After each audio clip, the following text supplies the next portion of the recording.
हम लोग समास में जो समास के 6 भेद होते हैं उसी का बारी बारी से करके आज हम लोग जानेंगे। तो चलिए स्टार्ट करते हैं। पहला शुरू अव्ययीभाव समास है। जैसे 6 प्रकार के समास होते हैं तो उसमें का पहला है अव्ययीभाव समास। देखिए इसमें क्या है, जिस समास का पहला पद अव्यय तथा प्रधान हो उसको हम अव्ययीभाव समास कहते हैं। जैसे आ, अनु, प्रति, यथा, ये जो है क्या रहेगा, पहला पद रहेगा और ये अव्यय और इसको प्रधान बोलते हैं। जैसे इसमें प्रतिदिन है तो प्रतिदिन में प्रतिदिन दिन होता है, तो प्रतिदिन में जो ये है ये प्रति, ये क्या है, अव्यय या प्रधान ये होता है।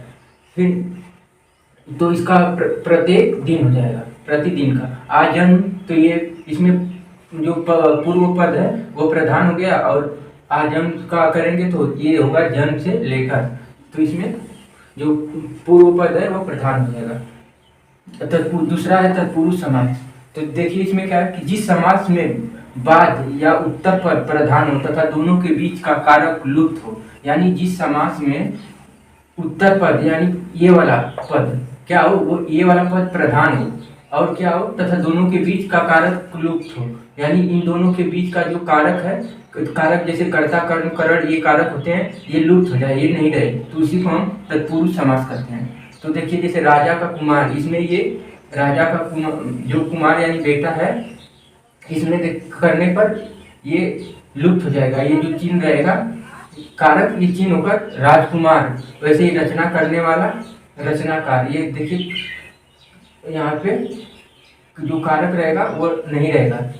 और इसमें ध्यान देना है कि जो उत्तर पद यानी राजा ये कुमार जो है ये जैसे जो उत्तर पद होते हैं ये वाला ये इसमें मेन रहता है, मुख्य रहता है, प्रधान। फिर इसके भेद देखिए, तत्पुरुष समास के जो भेद हैं अब इसमें कौन कौन से हैं, तो विभक्ति के अनुसार 6 भेद हैं। विभक्ति के अनुसार तत्पुरुष समास के 6 भेद हैं और इसमें पहला है कर्म तत्पुरुष।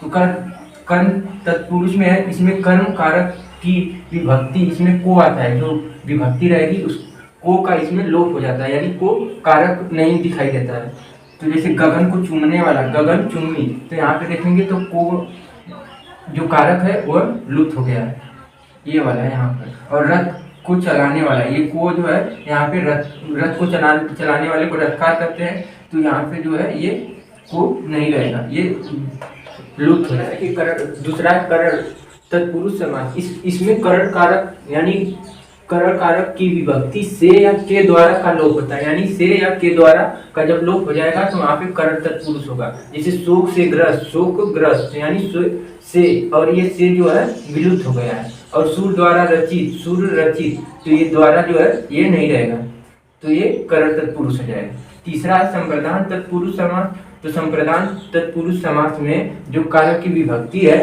वह के लिए लुप्त हो जाती है, यानी जो के लिए विभक्ति आएगी वह नहीं रहेगी, ये विलुप्त हो जाएगी। तो जैसे प्रयोग के लिए शाला, तो ये के लिए जो आया ये नहीं रहेगी और ये हो जाएगा प्रयोगशाला।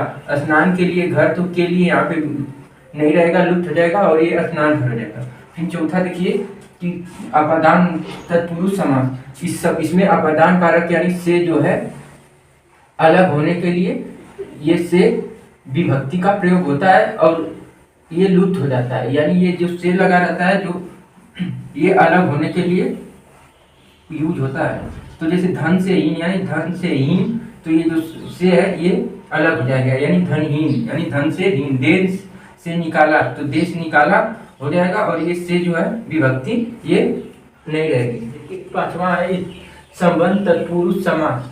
तो इसमें संबंध कारक की विभक्ति का के की लुप्त हो जाता है। क्या का के की ये जो विभक्ति है लुप्त हो जाएगी। देखिए राजा का पुत्र है तो राजपुत्र, तो ये जो का है संबंध वाला विभक्ति ये लुप्त हो जाएगा। देश की रक्षा है तो की जो विभक्ति है ये नहीं रहेगा, तो देश रक्षा हो जाएगा। फिर इसमें आता है छठवां की अधिकरण तत्पुरुष समास। इसमें अधिकरण कारक की विभक्ति में और पर ये लुप्त हो जाएंगे। तो देखिए शोक में मग्न है तो शोक मग्न, तो ये में वाला विभक्ति नहीं रहेगी। आप पर बीती, तो ये जो पर वाला है ये नहीं रहेगा, तो आप भीति हो जाएगा।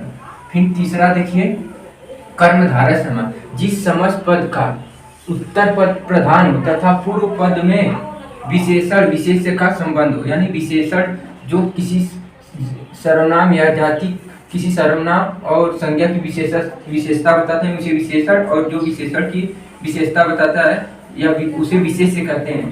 तो किसी का, तो इनका जो संबंध होता है इन दोनों का, उसी को कर्णधारय समास कहते हैं। जैसे नीला है जो कंठ, नीलकंठ, तो ये क्या कर रहा है, गले को यानी कंठ को क्या नीला बता रहा है, तो ये हो जाएगा आपका कर्णधारय। मृग के समान नयन, यानी जो नयन है वो मृग यानी हिरण के समान है, तो ये क्या विशेषता बता रहा है उसका, तो यही विशेषण विशेष्य है, ये हो जाएगा मृग नयन। महान है जो पुरुष, महापुरुष, तो ये पुरुष का क्या बताए विशेषता, महान है वो पुरुष, महान है तो महापुरुष, तो ये है विशेष और विशेषण, और इसी को कर्णधारय समास कहते हैं।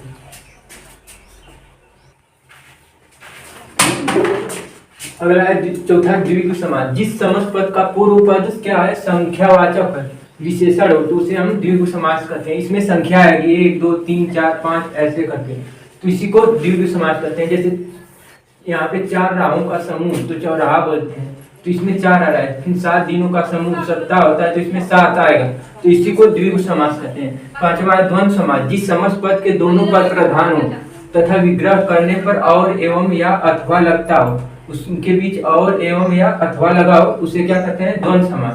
तो और इसमें क्या है, योजक चिन्ह, ये योजक जो चिन्ह है इसमें होता है। जैसे नदी और नाले, तो ये और जो है ये इसमें रहेगा, और ये डैश इसमें लग जाएगा, और ये जो है ये हट जाएगा, तो विग्रह करने पर ये हट जाएगा और योजक चिन्ह बीच में आ जाएगा, तो यही द्वंद्व समास है। गुण और दोष, तो ये और जो लगा है ये हट जाएगा, और ये बीच में क्या आ जाएगा, योजक चिन्ह, गुण और दोष हो जाएगा, ये द्वंद्व समास हो गया। छठवां बहुव्रीहि समास। जिस समस्त पद में कोई पद प्रधान न होकर किसी तीसरे पद की ओर संकेत करता है, मतलब दोनों पद, देखिए इसमें दोनों पद, कोई पद होकर पहला या दूसरा वह क्या है, प्रधान न होकर तीसरे जो पद का है निर्माण करे या उसका उत्पन्न करे तीसरे पद की, तो उसी को हम बहुव्रीहि समास कहते हैं। जैसे लंबोदर है, तो लंबा है उदर, तो देखिए किसका उदर है, लंबा, तो गणेश, तो ये तीसरा पद हो जाएगा। दशानन है, दशानन यानी 10 है आनंद जिसका, अर्थात रावण, तो ये तीसरा पद हो जाएगा, और एक बार बहुव्रीहि समास है।